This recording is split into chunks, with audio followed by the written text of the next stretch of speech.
Right now, before you do anything else, I'd like you to find a pen and a piece of paper. Go ahead, I'll wait. This will only take a moment, and it matters. Got it? Good. Now I want you to write a short sentence for me. Write, "Today is a beautiful day." Write it the way you naturally would, at your normal speed. And then look at it. Really look. The size of the letters. Whether they stay the same size from the first word to the last. Whether the line is steady or shaky. Hold that piece of paper and keep it nearby, because in the next few minutes I'm going to explain why that simple sentence may tell you more about your brain and your nervous system than you'd ever imagine. I'm Dr. Whitfield. Here at the Longevity Lab, I've spent years helping adults over 60 protect not just their bodies, but their minds and their nervous systems. And there's something I've learned that genuinely surprises people. One of the quietest, earliest signals that the brain or the nervous system may need attention isn't a dramatic one.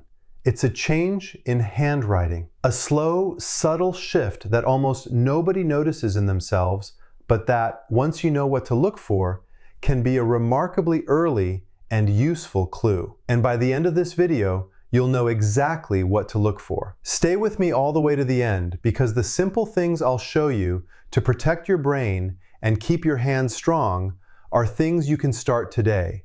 And the last one surprises almost everyone. And before we go further, do me one favor right now. In the comments, type your age and tell me honestly, when you wrote that sentence, was your handwriting as clear and steady as it used to be, or did it look different? Your answer tells me how closely to listen.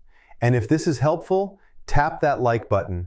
It genuinely helps me reach more people your age who need this. Now let me say one thing plainly, because I'm a doctor and I owe you the truth. A change in handwriting has many causes, and most of them are completely harmless. Stiff joints, dry eyes, simply rushing. I'll get to those, so please don't panic. Nothing I tell you today replaces a conversation with your own physician. This is a clue, a reason to pay attention, not a diagnosis. What I'm giving you is knowledge, and knowledge used early changes everything. So let's start with the question almost nobody explains. Why would handwriting have anything to do with your brain? Here's the answer, and it's remarkable.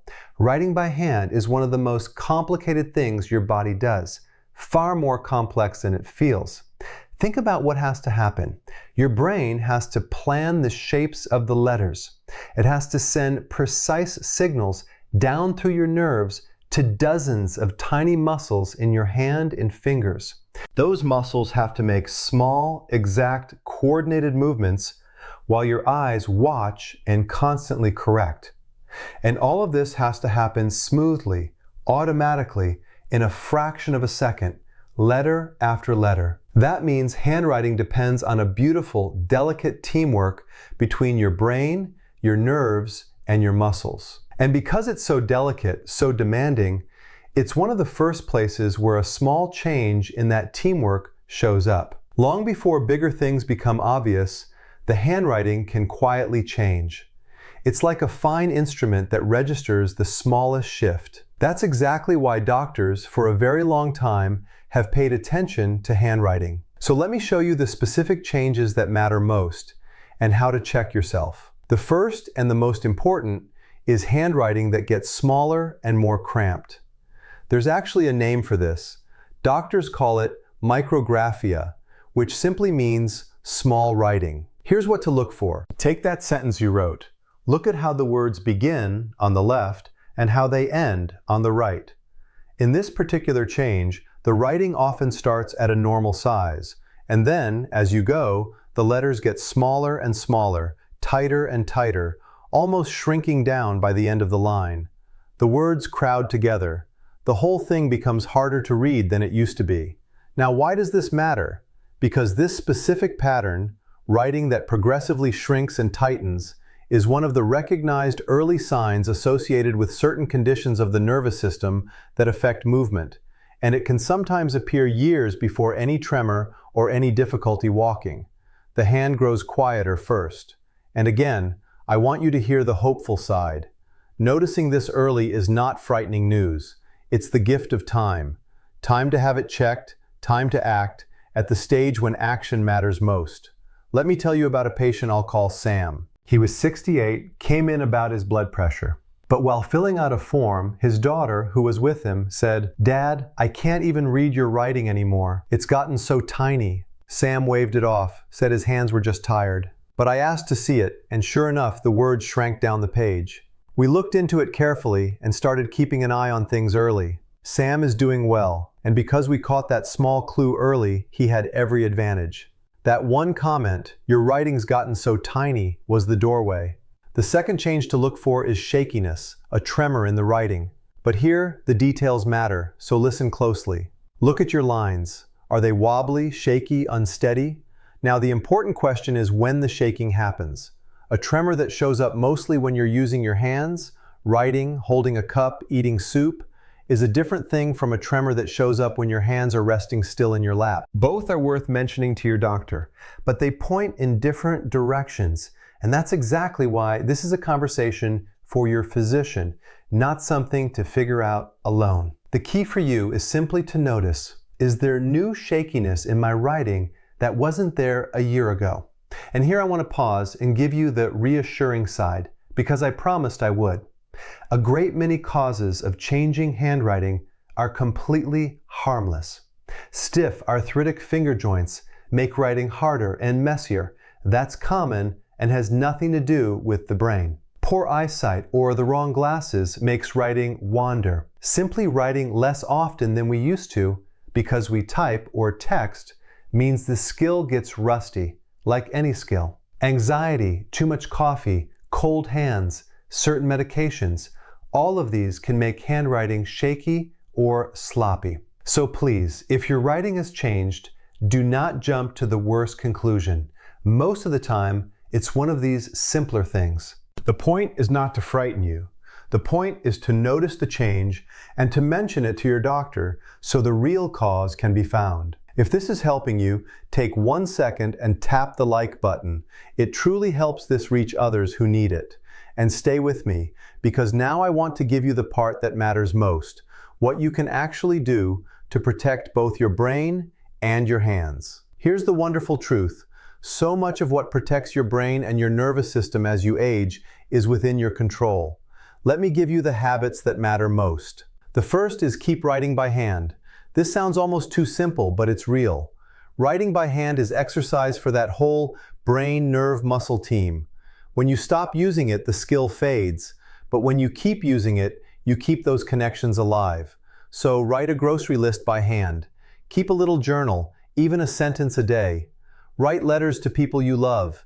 It's good for your hands and good for your brain, all at once. The second is keep your hands strong and limber. The small muscles of the hand, like all muscles, weaken if we don't use them. Squeeze a soft ball. Work with your hands, garden, knit, cook, do puzzles. Gently stretch and move your fingers each day. Strong, supple hands write better and stay capable longer. The third is protect the brain itself, and you know this team by now. Move your body every day because exercise increases blood flow to the brain. Protect your sleep because that's when your brain cleans and repairs itself. Stay socially and mentally engaged, and care for your heart because what's good for your heart is good for your brain. They share the same blood vessels. And the fourth, the one that surprises almost everyone, is this. Get your eyes and your medications checked before you worry about your brain. So often a patient comes in frightened that their changing handwriting means something terrible, and it turns out they simply needed a new pair of glasses, or one of their medications was causing a mild tremor that we could adjust. The simplest explanation is usually the right one, so start there. Rule out the easy, fixable things first, and most of the time, that's the whole answer. So here's your task this week. First, keep that sentence you wrote today and write the same sentence again in a week and compare them. Just notice. Second, write something by hand every single day, even a short list, to keep that skill alive. And third, do a little hand exercise daily. Squeeze a ball, stretch your fingers. 3 simple things. And please, don't use this to frighten yourself or to diagnose anything. Changing handwriting is a clue, not a verdict. And most causes are harmless and fixable. Your job is simply to notice and to mention it to your doctor, starting with the easy things, your eyes and your medications.